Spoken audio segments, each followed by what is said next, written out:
Okay, hi guys. So in this lecture we'll be comparing stability of the organic compounds based on our study so far of the resonating structures, hyperconjugation and inductive effect. Okay, so let me start.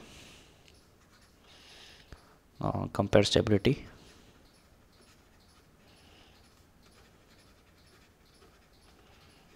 of the following. Okay, so let us start that.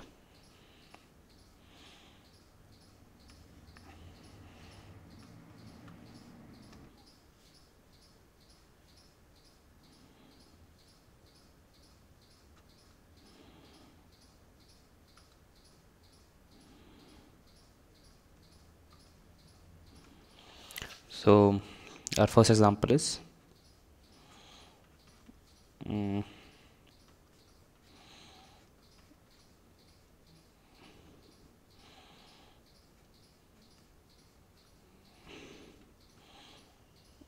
between this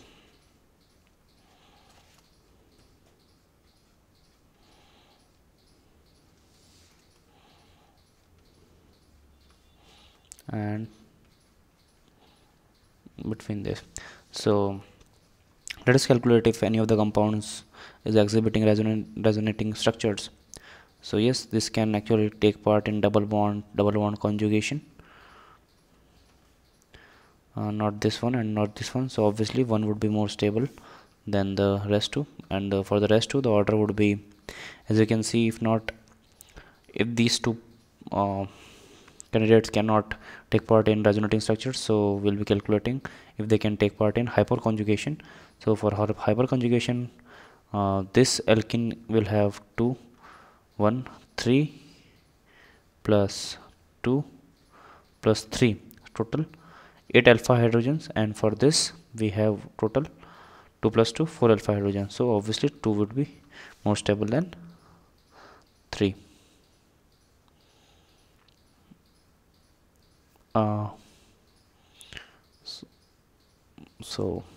Just a thing that, okay, this is present, let us say this is present in this carbon atom. So total number of alpha hydrogen would be 2 plus 2 4 4 plus 3 7 only.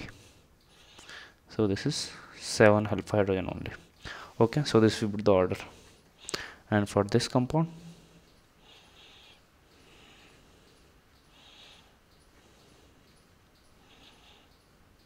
here, and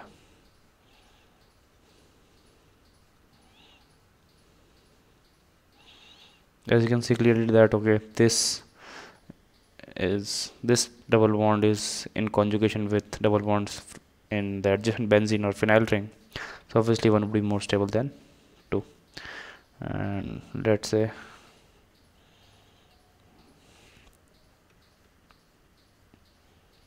this and this. So if we have the resonating structure for this, the lone pairs of oxygen can actually go into having conjugation with this pi bond. So the number of covalent bonds would be increasing in the resulting resonating structures, and hence one would be more stable than 2. Let us solve for this.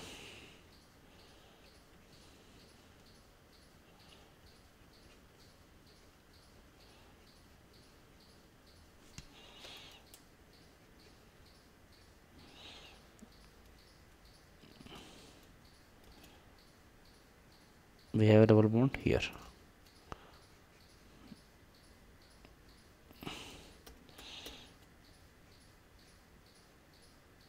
Here is our double bond. Okay, yeah, so both do not have any resonating structures. Let us calculate the number of alpha hydrogen. So this compound has 2 plus 2 plus 2 plus 2 8 alpha, and this is only 1 plus 2 3 alpha. This is the one reason why one is more stable than 2, and the other reason can be this cyclopropane ring has sp2 hybridized carbon atom within the ring, so leading to strain in the ring, right, as we have discussed in previous lecture. Okay, let us calculate for this one. There is an oxygen atom here, this atom.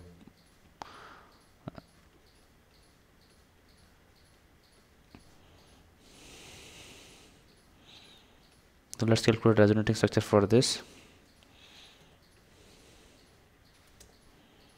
This is oxygen, so resonating structure for this would be, obviously this oxygen atom would take part in resonance, and the resonating structures would be like this, and same for this one.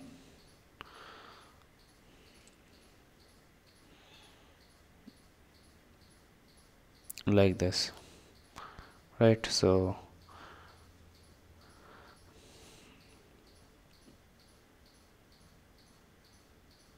and also this would have more resonating structure, like, so let's actually calculate the total number of resonating structures for this compound.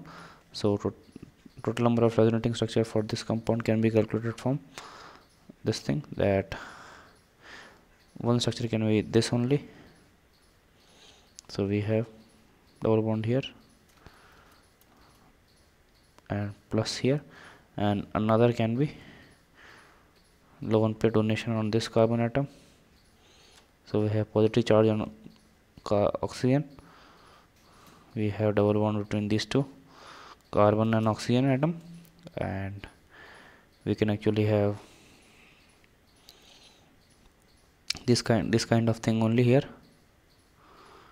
So here we are having two resonating structures, but for this compound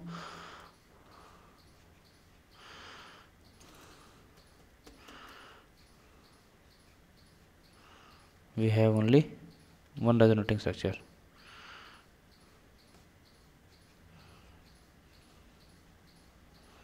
which would be this one. Okay, so obviously the first compound is having more number of resonating structures than the second compound, and in turn the third compound, because the third compound is not involved in any resonance or resonating structure. Okay, so this would be the order. Okay, let us see the case for this one.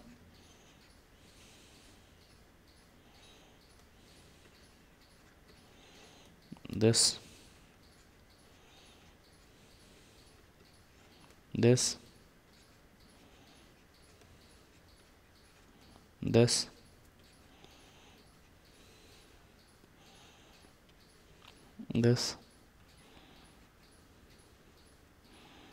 and finally this. Okay, we can actually add one more in which we have something like this. Okay, so let us calculate the number of resonating structures. So obviously resonance is present in this compound, this one and this one.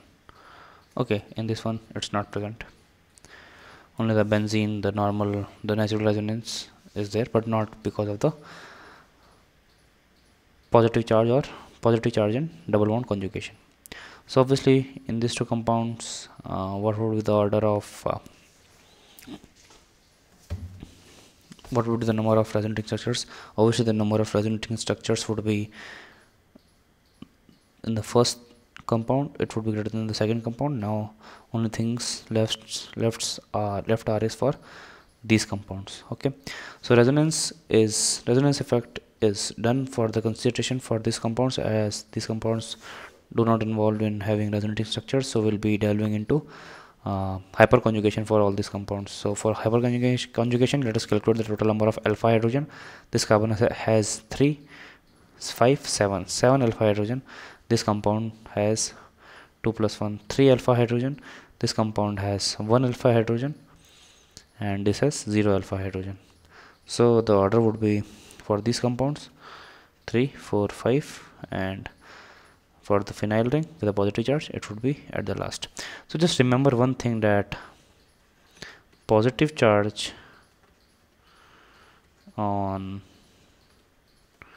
phenyl ring is highly unstable.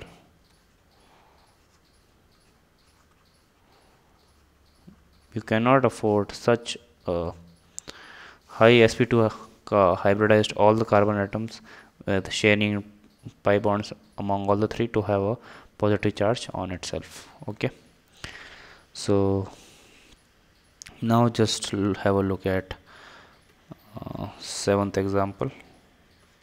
We have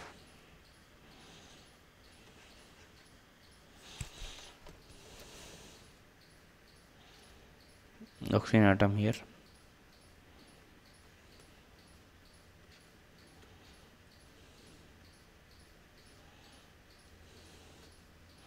and finally a positive charge here. Okay, so as you know, the lone pair will go here and form resonating structure at this carbon atom. So this one and this one would actually be getting involved in resonance, and this one won't be getting involved in resonance. So third would be the least stable of the first two. So we now have to compare the first two. So apart from resonance, let us calculate the number of alpha hydrogens so that we can actually get an idea of how much in hyperconjugation the compounds can get into, or how many number of hyperconjugating structures it would have, right? So more the number of hyperconjugating structures, more is the stability of that compound, right? So how many number of alpha hydrogens are here? 3. And how many are here? 6. Obviously 2 is more stable than 1. Okay, now let's have a look at this compound.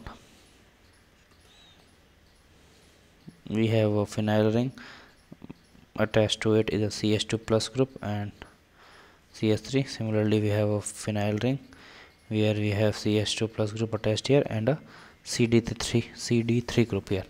So obviously we need to look at the hyperconjugating structures only, because resonating structures are common for both the compounds, and as we know that CH bond is weaker than CD bond energy, then we can say that this bond will easily break, resulting into the forward direction of the hyperconjugating structures creation, right? So as hyperconjugation is more easily done in this case, hence one is more stable than second. This is an important example, right? So we come to the end of this lecture. So in the next lecture we will be taking up some more interesting topic. So till then, good luck.